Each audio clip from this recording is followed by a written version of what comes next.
Mu karere ka Rubavu urukundo bakunda Paul Kagame rwatumye barara bagenda.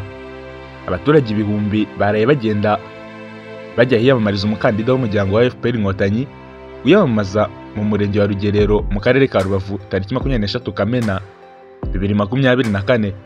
Abaturage bavuye mu mirenge igiye itandukanye kuva saa 7 z'ijoro bari mu nzira bagana ahabera igikorwa cyo kwamamaza umukandida wa FPR Inkotanyi, bavuga ko bashaka kujya kwicara imbere bakamurira ndetse bakamushyigikira mu gikorwa cyo kwiyamamaza, ariko bamushimira n'ibyiza yagiye abagezaho.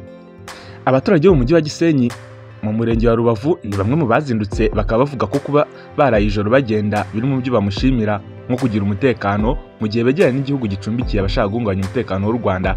Perezida Paul Kagame agiye kwiyamamaza mu karere ka Rubavu ku munsi wa kabiri atangiye igikorwa cyo kwiyamamaza kuyobora u Rwanda. Abatuye mu karere ka Rubavu bavuga ko uretse kumwakira bamwereka ko bamushyigikiye biteguye kumutora.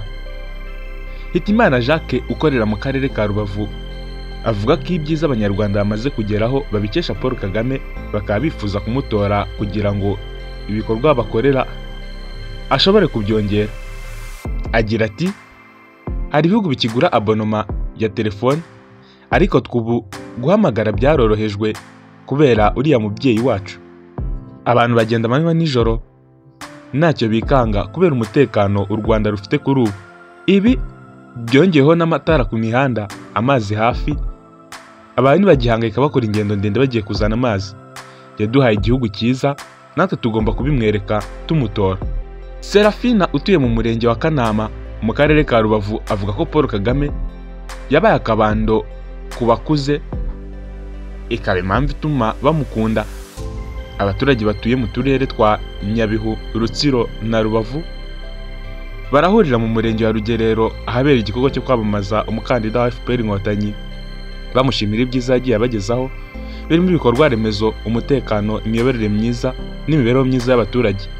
Perezida Paul Kagame yiyamamaza mu karere ka Rubavu mu mwaka wa 2017 yari yijeje abanyarwanda cyane cyane abatuye Rubavu gukora batekanye, avuga ko abafite nta ntambara yamutera ubwoba. Yagize ati shaka ko amazi agera kuri buri wese, maze mukore mwikorere, abacuruzi bacuruze, abahinga bahinge beze, aborozi nabo batunge amagana kandi batunganirwe. Igihugu twifuza kandi nicyo gihugu dushobora kugeraho iyo twese tubishatse kandi tukabiharanira. Yiyamamaza umwaka wa 2017 mu karere ka Rubavu aho yakiriwe n'abaturage bagera ku 300. Yavuze ko iterambere rigomba guhera kuri buri muntu wese na buri rugo rikagera ku isi hose.